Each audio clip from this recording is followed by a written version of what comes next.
보험금 수령자가 변경됐다고요? 네, 지난주 목요일 오후 3시 12분에 보호자 변경 신청이 접수됐습니다. 어머니가 의식도 없으셨는데 어떻게 서명을 하셨겠어요? 그런데 왜 제 이름이 빠진 거죠? 기록상으론 본인 신청으로 되어 있는데요. 말도 안 돼요. 그때 어머니는 중환자실에 계셨다고요. 보험사 직원의 목소리는 기계적이었습니다. 며느리와 아들의 추궁에도 답변은 정해진 매뉴얼대로였습니다. 병원 복도에 울리는 통화음 속에서 누군가의 거짓이 기록으로 굳어지고 있었습니다. 김정숙은 병실 침대에 앉아 며느리가 내민 서류를 받아들었습니다. 이게 뭐예요? 박은희는 잠시 망설이다 입을 열었습니다. 보호자 변경 신청서예요, 어머니. 김정숙은 서류 상단의 날짜를 확인했습니다. 지난주 목요일 본인이 응급실에 실려간 바로 그날이었습니다. 내가 이걸 작성했다고요? 어머니 명의로 접수됐대요. 서명란에는 흐릿한 필체로 본인의 이름이 적혀 있었습니다. 김정숙은 그 글씨를 한참 들여다봤습니다. 평소 본인이 쓰는 필체와는 각도가 달랐습니다. 나는 이런 서명한 적 없어요. 박은희는 고개를 돌렸습니다. 보험사에서 확인했대요. 어머니 명의로요. 김정숙은 서류를 테이블 위에 내려놓았습니다. 누가 이걸 냈는지 확인해야겠어요. 박은희는 대답 대신 핸드백을 챙겼습니다. 원무과에 가서 물어볼게요. 그 말을 남기고 병실 문이 닫혔습니다. 김정숙은 창밖을 보며 생각을 정리했습니다. 보호자 변경 신청, 보험금 수령자 명단 재조정, 모두 본인 동의 없이 진행된 일이었습니다. 보험사 상담실은 냉기가 돌았습니다. 박은희는 창구 직원 앞에 앉아 다시 한번 물었습니다. 정확히 누가 신청서를 제출한 건가요? 온라인 접수로 들어왔습니다. 직원은 모니터를 확인하며 설명을 이었습니다. 피보험자 본인명의 계정으로 로그인한 기록이 있어요. 박은희는 고개를 저었습니다. 어머니는 그날 의식이 없었어요. 그럼 누군가 대리로 접속했을 가능성도 있죠. 직원의 말투는 사무적이었습니다. 박은희는 가방에서 수첩을 꺼냈습니다. 그날 오후 3시 12분, 저는 병원 응급실에 있었어요. 그렇다면 다른 가족분이 처리하신 거 아닌가요? 박은희는 입술을 깨물었습니다. 아들도 그 시간엔 회사에 있었어요. 직원은 기록을 다시 확인했습니다. 접속 IP는 서울 강남구로 나오네요. 박은희는 그 말에 잠시 멈췄습니다. 본인도 아들도 그날 강남에 있지 않았습니다. 기록 열람 신청할게요. 직원은 고개를 끄덕였습니다. 신청서 작성하시면 일주일 정도 걸립니다. 박은희는 펜을 집어들었습니다. 병원 행정실 직원은 컴퓨터 화면을 확인하며 설명했습니다. 보호자 변경 문자는 자동 발송됩니다. 이도연은 팔짱을 낀 채 물었습니다. 그럼 누가 신청했는지는 확인 안 되나요? 저희는 접수만 할 뿐이에요. 직원은 마우스를 클릭하며 기록을 띄웠습니다.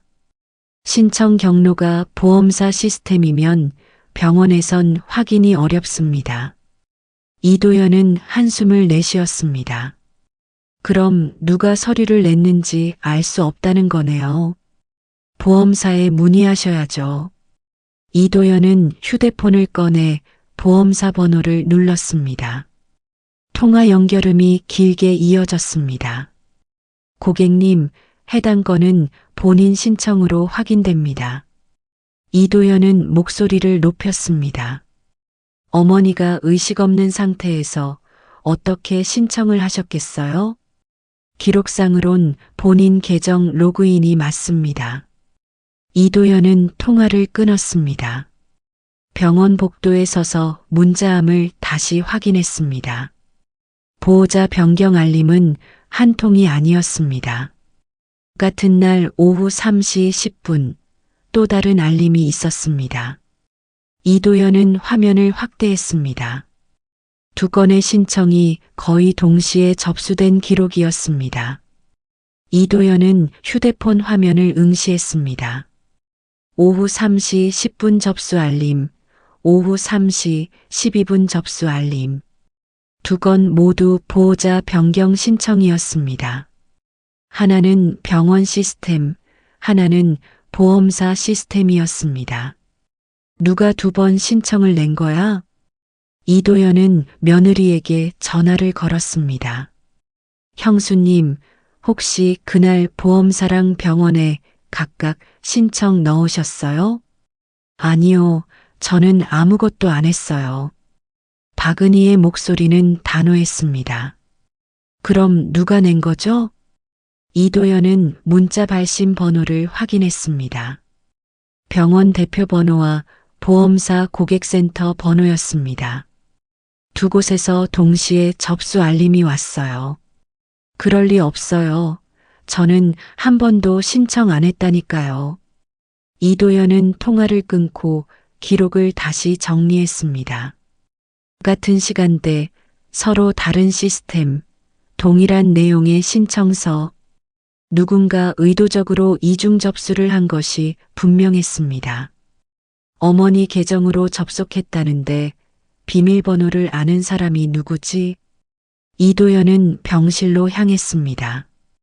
어머니에게 직접 물어볼 수밖에 없었습니다. 기록 대조 테이블 위에는 두 장의 출력물이 놓였습니다. 보험사 접수 기록과 병원 접수 기록이었습니다. 이도연은 두 서류를 나란히 펼쳤습니다. 접수 시각이 2분 차이예요. 보험사 직원은 모니터를 확인하며 고개를 끄덕였습니다. IP 주소가 다르네요.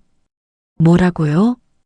보험사 접수는 강남구, 병원 접수는 마포구입니다.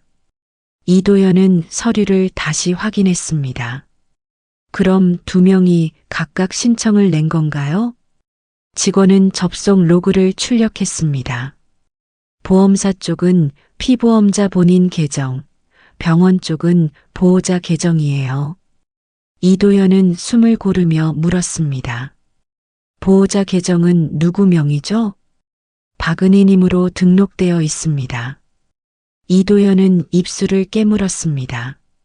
며느리는 신청하지 않았다고 분명히 말했습니다. 그럼 본인 계정으로 접속한 건 누구예요? 직원은 화면을 확대했습니다. IP 추적 결과 강남구 소재 PC방으로 확인됩니다. 이도연은 자리에서 일어났습니다. 그 PC방 CCTV 확인 가능한가요? 경찰 협조 요청하셔야 합니다. 이도연은 핸드폰을 꺼내 며느리에게 다시 전화했습니다. 형수님, 혹시 그날 마포구 어디 계셨어요? 박은희는 잠시 침묵했습니다. 병원이요, 왜요? 이도연은 기록을 다시 확인했습니다. 병원 접수는 마포구 IP, 며느리는 마포구 병원에 있었습니다. 보험사 최종 통보는 일주일 뒤 도착했습니다. 김정숙은 우편물을 뜯으며 내용을 확인했습니다. 보호자 변경 신청 무효 처리. 서류에는 상세한 조사 결과가 적혀 있었습니다. 피보험자 본인 계정 접속은 제3자 무단 접속으로 확인됐습니다. 강남구 PC방에서 접속한 인물은 CCTV 분석 결과 가족과 무관한 타인이었습니다. 병원 접수 기록 역시 보호자 계정 도용으로 판명됐습니다.